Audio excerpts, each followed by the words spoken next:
Student, welcome to our YouTube channel Idea public school online classes. My self Rani Patel. आज हम आपको पढ़ाएंगे Hindi grammar. Chapter name is वर्ण विचार। वर्ण किसे कहते हैं? मूल ध्वनि की वह छोटी से छोटी इकाई जिसके टुकड़े न किए जा सके उसे हम वर्ण कहते हैं। वह छोटी से छोटी इकाई जिसके टुकड़े हम नहीं कर सकते उसे हम वर्ण कहते हैं। जैसे अ, इन सभी को हम टुकड़े नहीं कर सकते इसलिए इसे हम वर्ण कहेंगे। वर्णमाला किसे कहते हैं? किसी भी भाषा में वर्णों का समूह वर्णमाला कहलाता है।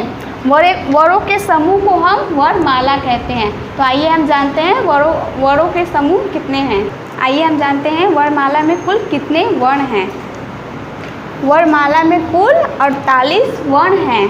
आइए हम जानते हैं क्या क्या है। स्वर 11 हैं। अ, आ, छोटी ई, बड़ी ई, छोटा ऊ, बड़ा ऊ, री, ए, ओ, ये है हमारे 11 स्वर। व्यंजन 33 हैं। क, ख, ग, घ, अंग। च, छ, ज, झ, इया। ट, ठ, ड, ढ, अड़। त, थ, द, ध, न। प, फ, ब, भ, म। य, र, ल, व, बड़ा सा, षटकोर सा, छोटा सा ह। ये है हमारे 33 व्यंजन। संयुक्त व्यंजन 4 हैं। छ, त्र, ज्ञ, स्र। ये है हमारे 4 संयुक्त व्यंजन। अयोगवाह 2 हैं। अंग, अह। ये है हमारे 2 अयोगवाह। आइए हम जानते हैं वर्ण के कितने भेद हैं। वर्ण के 2 भेद हैं। फर्स्ट स्वर और सेकेंड व्यंजन। स्वर किसे कहते हैं? जिन वर्णों को बोलने में अन्य किसी ध्वनि का सहारा नहीं लेना पड़ता उन्हें स्वर कहते हैं। जैसे अ, आ, ई, इन्हें बोलने में हमें किसी ध्वनि का सहारा नहीं लेना पड़ रहा है तो इन्हें हम स्वर कहेंगे। स्वर 3 प्रकार के होते हैं। हस्त स्वर, दीर्घ स्वर और प्लुट स्वर। हस्त स्वर किसे कहेंगे? उच्चारण में कम समय लगता है उसे हम हस्त स्वर कहेंगे। जैसे अ, ई, उ, री। इन्हें बोलने में हमें कम समय लग रहा है इसलिए इसे हम हस्त स्वर कहेंगे।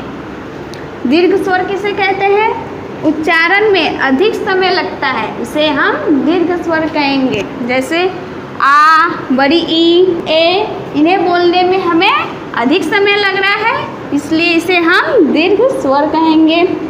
प्लुट स्वर किसे कहेंगे? उच्चारण में दीर्घ स्वर से भी अधिक समय लगता है उसे हम प्लुट स्वर कहेंगे। जैसे ओम बोलने में हमें दीर्घ स्वर से भी अधिक समय लग रहा है। दीर्घ स्वर से भी अधिक समय लग रहा है इसलिए इसे हम प्लुट स्वर कहेंगे। आइए हम जानते हैं व्यंजन किसे कहते हैं। जिन वर्णों के उच्चारण में स्वरों की सहायता ली जाती है उन्हें व्यंजन कहते हैं। जैसे क, ख, ग, घ। इन्हें बोलने में हमें स्वरों की सहायता लेनी पड़ रही है इसलिए इसे हम व्यंजन कहते हैं। व्यंजन 3 प्रकार के होते हैं। स्पर्श व्यंजन, अंतस्थ व्यंजन, ऊष्म व्यंजन। स्पर्श व्यंजन किसे कहते हैं?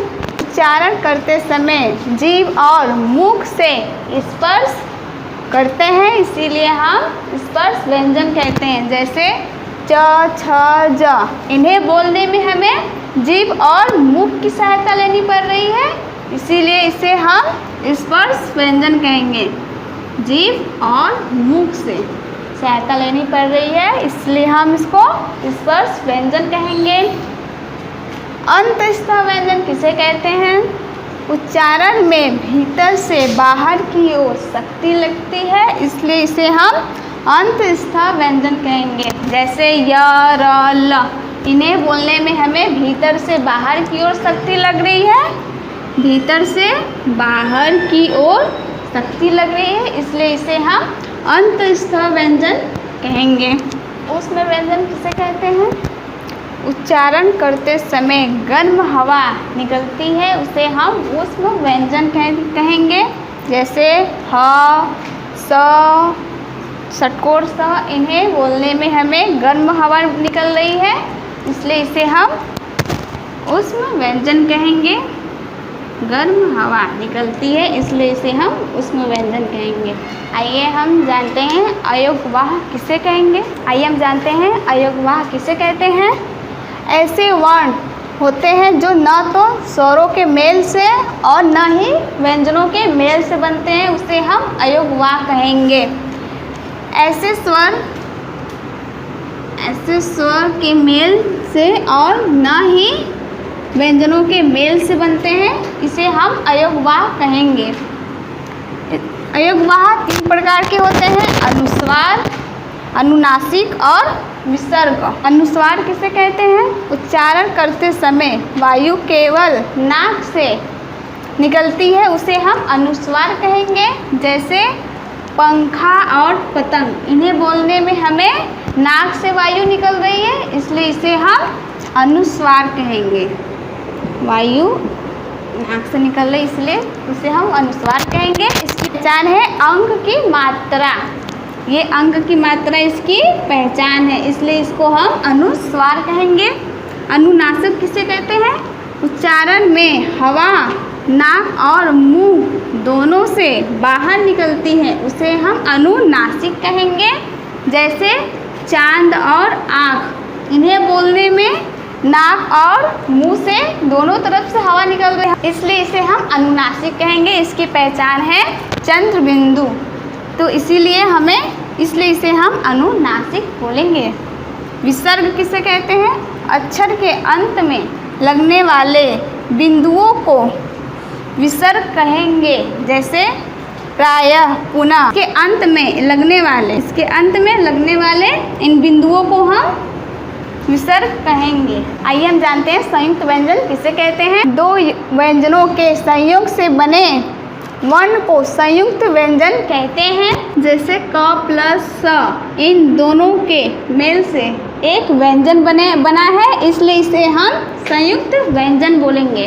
द्वित्व व्यंजन किसे कहते हैं? जब एक ही व्यंजन का शब्द में 2 बार प्रयोग होता है उसे हम द्वित्व व्यंजन कहते हैं। जैसे गुब्बारा, इसमें ब और ब 2 बार प्रयोग हुआ है इसलिए इसे हम द्वित्व व्यंजन कहेंगे। एक ही व्यंजन का शब्द 2 बार प्रयोग होता है उसे हम द्वित्व व्यंजन कहेंगे। यहाँ पे हमारा चैप्टर समाप्त होता है। आज हमने वर्ण विचार के बारे में जाना। अगर आपको हमारा वीडियो अच्छा लगता है तो प्लीज़ आप सब्सक्राइब और लाइक शेयर करिए।